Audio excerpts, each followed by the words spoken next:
Welcome back to the podcast, and we're glad you can join us here on the Smart Money Show.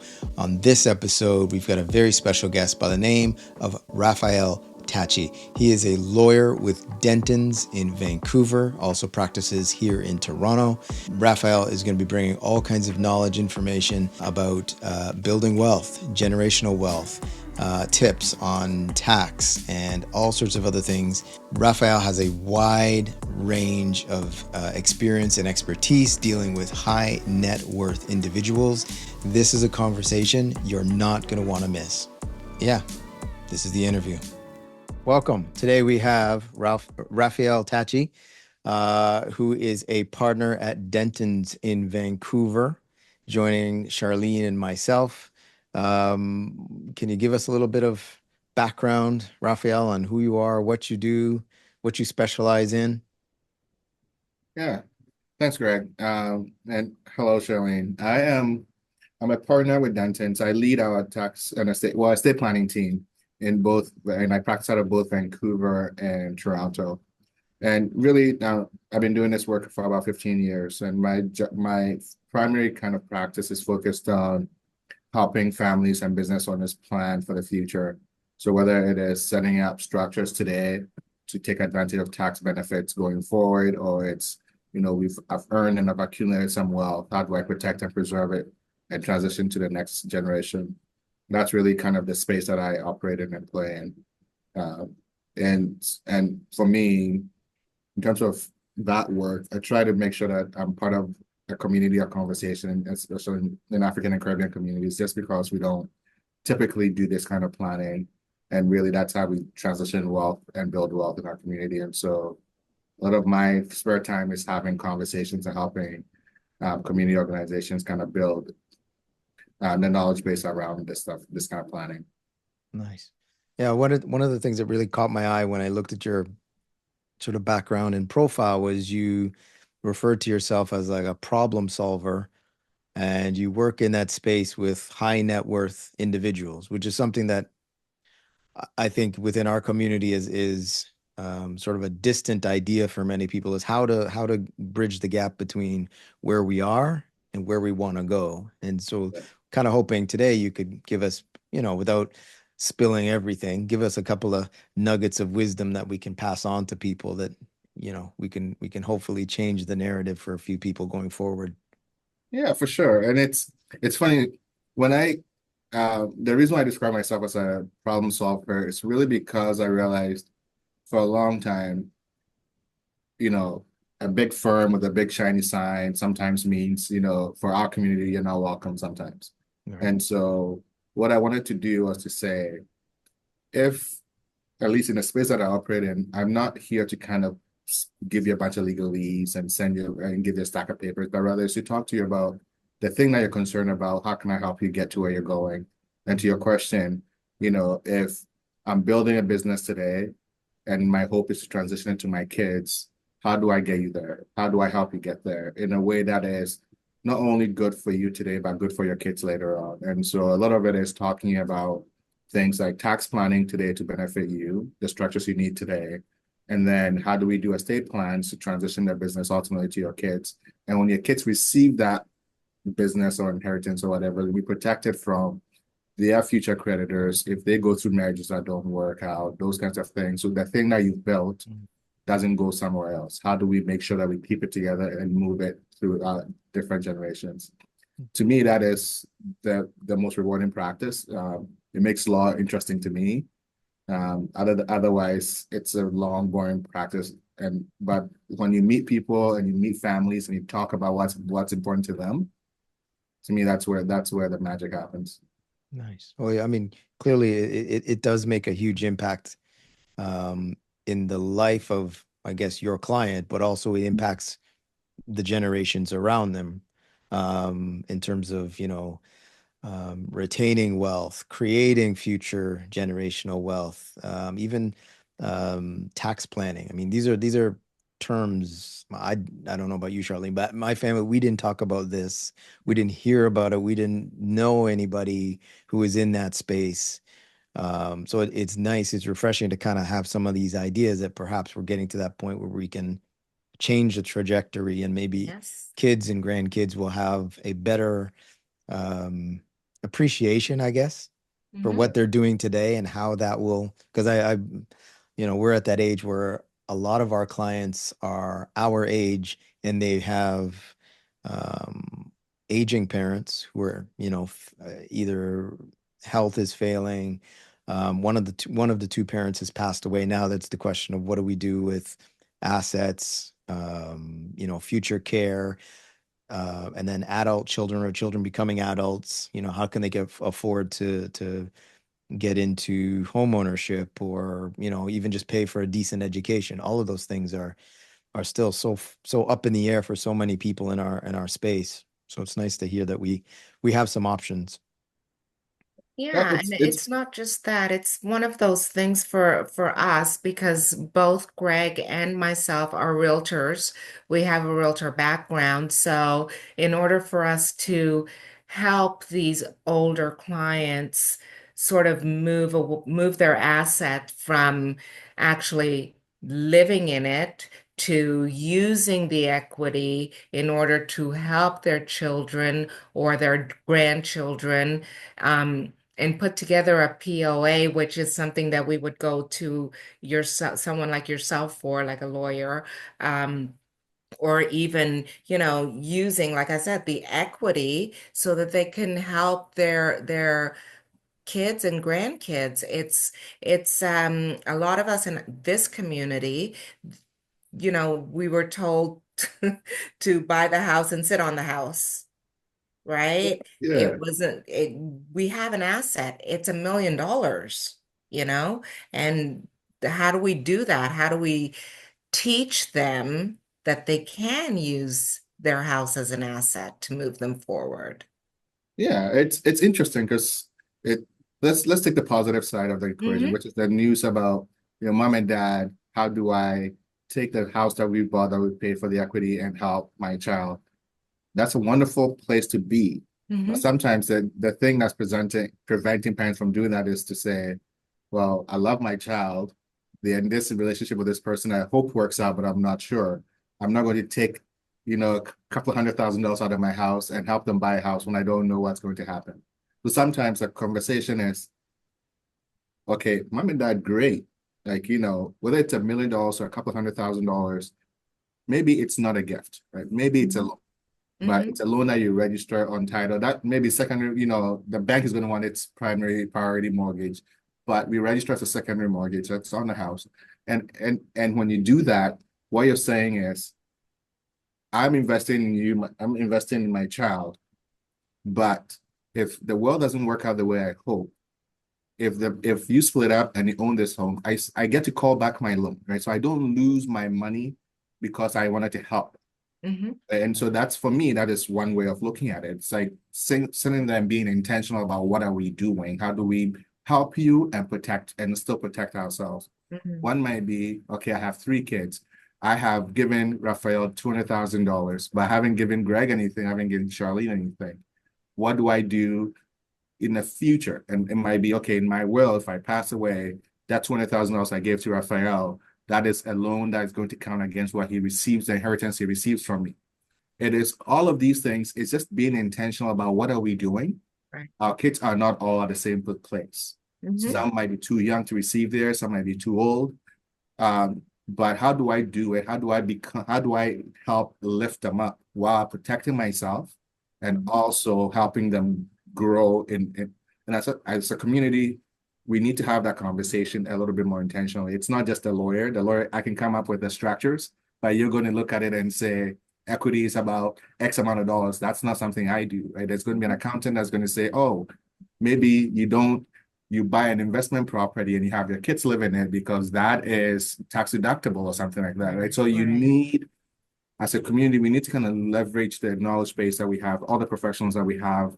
A friend of mine calls it a money team. You leverage your money team.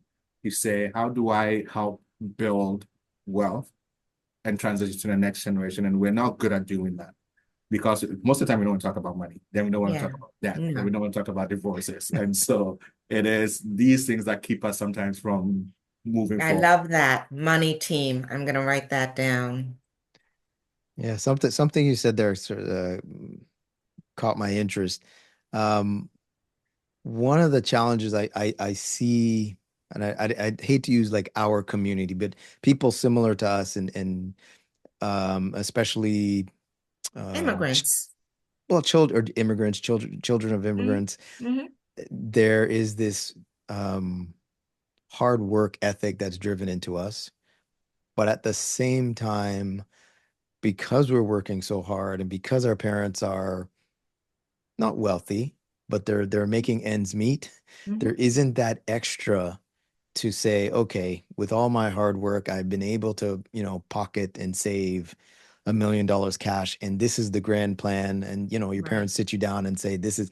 So I think what happens is, from our perspective, looking at our own clients, even our own situations, a lot of the wealth is wrapped up in home ownership, Hmm. but it skips a generation. So, like my parents, their home will not benefit me during the years where I needed it, where I needed that financial boost because Right. we're too close. Yeah. But by the time my kids need to go to university or purchase first home, get married, whatever, now there's an opportunity to say, okay, well, mom or dad has passed on, there's a house, someone is going to be downsizing, there will be cash. And I think that's the challenge, is how do you actually assist not just the grandkids, but people who need it in the moment? Because if we had that assistance when we were 35, let's say, Yeah. that could have made a big impact in terms of where we are in transition with Yes. being going down to a single income family if you're starting a family, right? That 5 year window of getting them to school from zero to school is a big hit. And then as your careers develop and you're starting to move up and say, okay, I'm not at the money I want to be at, but I'm getting there. That time frame. Can you give us uh, again, like you dealing with high net worth people, what is it that we could sort of do in that time frame? Even just a couple of simple things that people could at least keep in their mind. Well, it's funny. It's one of those things where it's out of my core skill set, but I sit in a lot of meetings with families and with other advisors that sometimes you go, huh, I wish I knew that. To your point, it skipped me, but I wish I knew that. And I mean, some of it is thinking of their family not as just an emotional unit, but as an economic unit. Right? I Mm, think sometimes we don't always think of mom and dads think of their children as an emotional unit, when in yeah, fact we're more than that, right? We're an economic unit, and the idea is um, if we can build as a unit, we're better off. And think about it, one of my good friends, he's South Asia. And I remember when we were growing up in our 20s, we were all moving out and he wasn't. mm, And he said, well, for me, for culturally, I have to be at home to help my parents build a house. And we're going to buy land in I grew up in BC. So we're going to buy land in one of the remote places. And we're going to build enough house for all of us to live on. mm, And then my job is to contribute. And so you contribute. And then at some point, mom and dad are going to take money out and they're going to help and they're going to build an extension or you're going to help you build your house. And then you get to kind of you've helped them build, now they're going to help you build. mm, A lot of us, we don't think of ourselves as that economic unit, and especially in our community, yeah, because we're ready to get out. If you're 20s, I'm ready to go. I don't want to be home.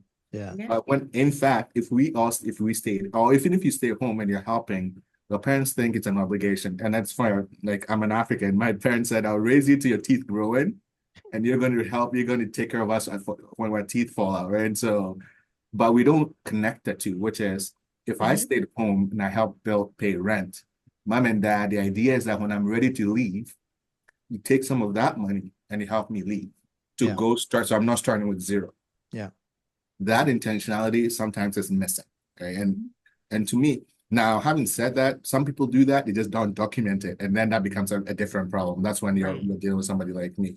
So, I have families that says, and I think, Sean, I think there's a story we are talking about when we first met. I have a family that started a family business. It was a restaurant.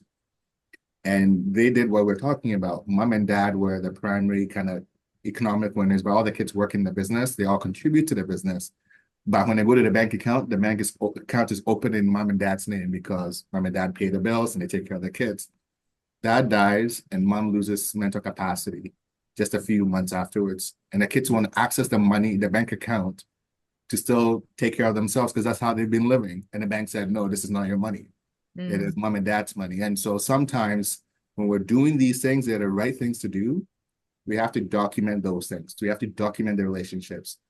And we don't, it's a hard conversation to have, so we don't have it. And it only comes up when trouble, like something happens that goes wrong. So my view on all of these things isn't that it's sometimes we don't think of ourselves as the unit, but even when we do, we don't plan, we're not intentional about what we're doing. It's a, no, this is the economic relationship between all of us. This is how we document it. This is we make sure everyone knows where everything is, and then we move on. We present it back to the world. Sorry about that. Yeah. I get that. I know that some of my clients and people that have been calling lately are just, how do I help my children? How do I help my grandchildren? So my advice would be see a lawyer first. Is that what I would say? Well, no, I think first see your financial advisors to see what you can do. Okay? I think Okay. sometimes it is what can I actually do? Right? Mm-hmm. And then the lawyer, my joke is the lawyers in my world, I always meet people like, okay, I want to talk to you about this. And I was like, well, I'm at the end of the process. Ideally, they would have spoken to you about purchasing the property and investing in it. They would have spoken to your financial planner and investment planner advisor about how much money do I actually have so I Mm-hmm. can help. It's once you know that, then you go, okay, well, I need the lawyer to help me document these things. Right? Sometimes you want to talk to your accountant about, is it better for me to buy investment property or help my child buy a home? Right? Mm-hmm. To kind of figure, once you know and the thing is, when I say, when I mention, excuse me, when I mention the different professions, it's sometimes I've seen people like, it sounds expensive, but the thing is, we're spending that money already. Yes. Aren't intentional about it. If you go to the bank and you get your RSP, the fees is embedded in that RSP. You're already paying for that. Mm-hmm. But can you ask them for a financial plan, maybe? Right? That is the other piece is honestly, is the saying, the penny wise, pound foolish. If you pay for the advice, you can implement something that works well for everybody than Mm-hmm. just trying to figure it out on your own. And I think sometimes that's where we fail. We fail ourselves. Mm-hmm. That's good. Yeah. No, you said some really interesting things there. Mm-hmm. Um, yeah. Um, a question I do have for you, Raphael, in terms of, so I'm just thinking in terms of my own family makeup and whatever. Is there a point, or is there a stage where the people could be too young to think about these things? I think it's a loaded question, but I I'm don't just think thinking, so. like, going back, like, hearing what you said. I wish someone sat me down at 25 and said, "No, don't buy the car."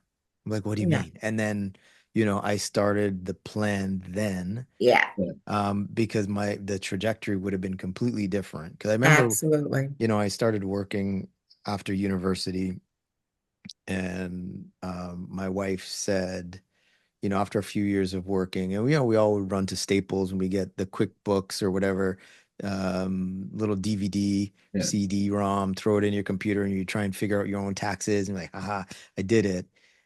And she started working in the financial sector, and she said, no, no, someone told me about this guy who's an accountant. He's really good. And I said, how much was he? Oh, it's $500. I was like, no, that doesn't make sense. I left it for like 2 or 3 more years. When I finally did go and see this guy, the 500 I paid him came back to me, I'd have to say easily 20 times. So like the change in my outlook was immense, and I've never done my own taxes since. I went to a professional who knew what they were doing. Do you think, there's a space for young people to take this on, in your experience? Oh yeah, it's an insurance guy that says when is it a good idea to buy insurance? Yesterday. Yeah. When is the next time? Today, right? It's because you're getting older every day. And I think Mhm. that concept applies. I and I think sometimes we don't think about the concept of compounding interest. So the accountant example you used, the the the more you use that person, a professional, and get back, even if a dollar extra, if you invest that dollar extra, you're going to get compounding interest on that dollar in a way that you wouldn't receive if you do on your own and miss out on it. Mhm. Mhm. I think at some point in our community, I have this conversation with my mom all the time. We're always trading time and money for money, right? And we don't always think of it like that. And so my view is, and I didn't think about it until I became a lawyer and I knew exactly how much my time is worth. So Mhm. it is, am I going to spend my time trying to put together that table that I don't know how to? And it's going to take, I might be able to build that table, but it'll take me twice as long when I have to Mhm. go pay a professional and pay half the time and use my time to go get another client, for example, right? It's uh, one of the things that I've learned as I've met people that are incredibly wealthy and wealthier than me is they trade money for time a lot of the times. And for in our community, we trade time for money. Okay? It will be, Yeah. hey, I'm going to drive 2 hours for the sale, Mm. right? Even if that sale is $20, because it's it's worth it. I didn't pay full price for it. But we forgot. We drove 2 hours to go get that. Mhm. And that 2 hours is worth something. Mhm. At minimum, it might be worth time with the family, with the kids at home. Yeah. Yes.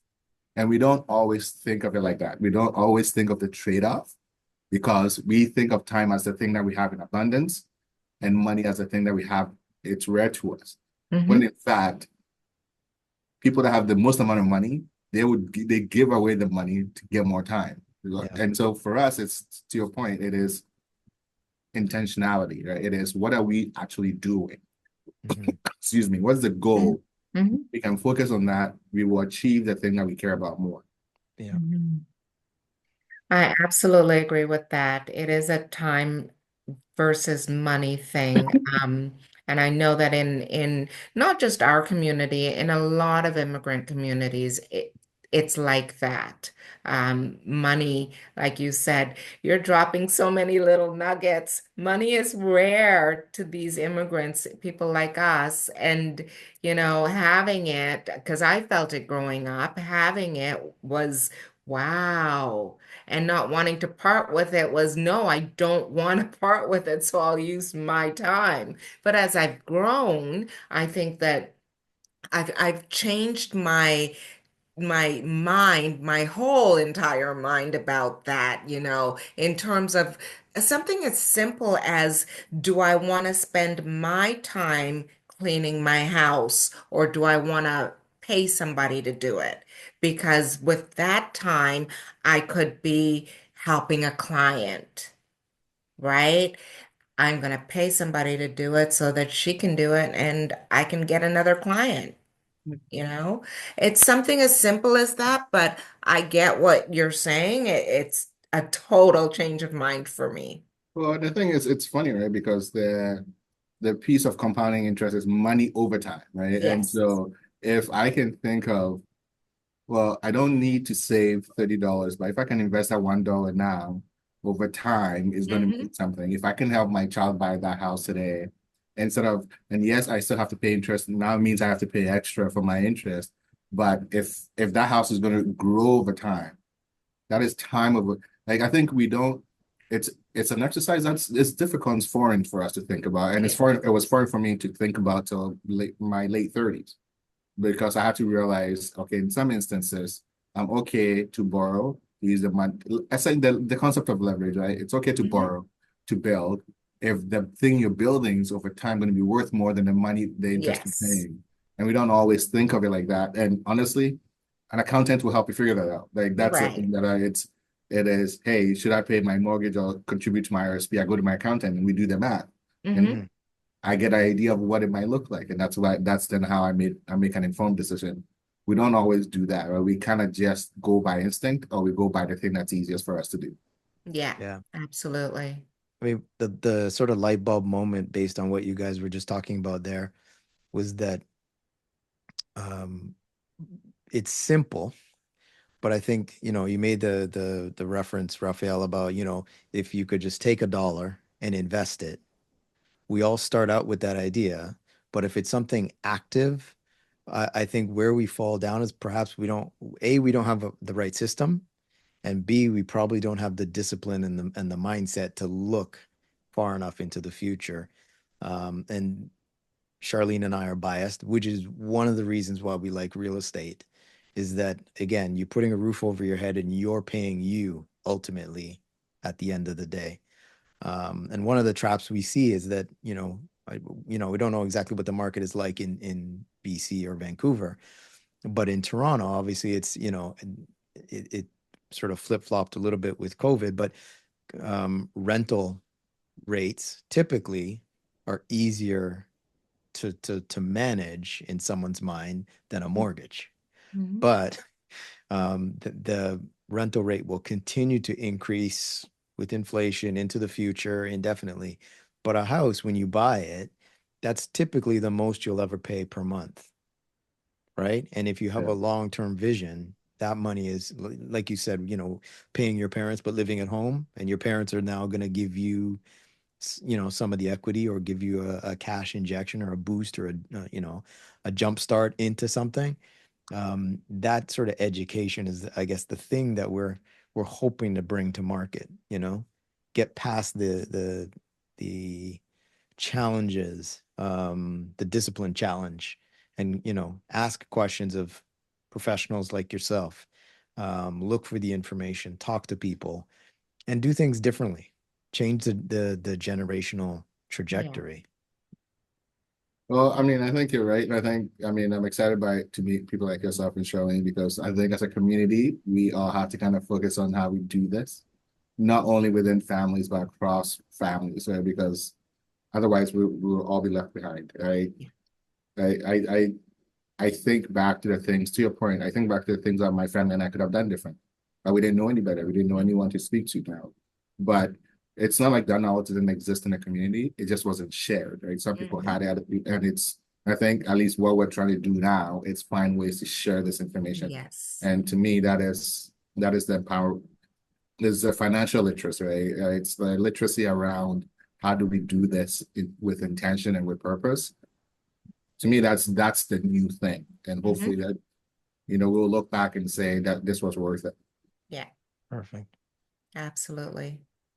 Oh, excellent discussion.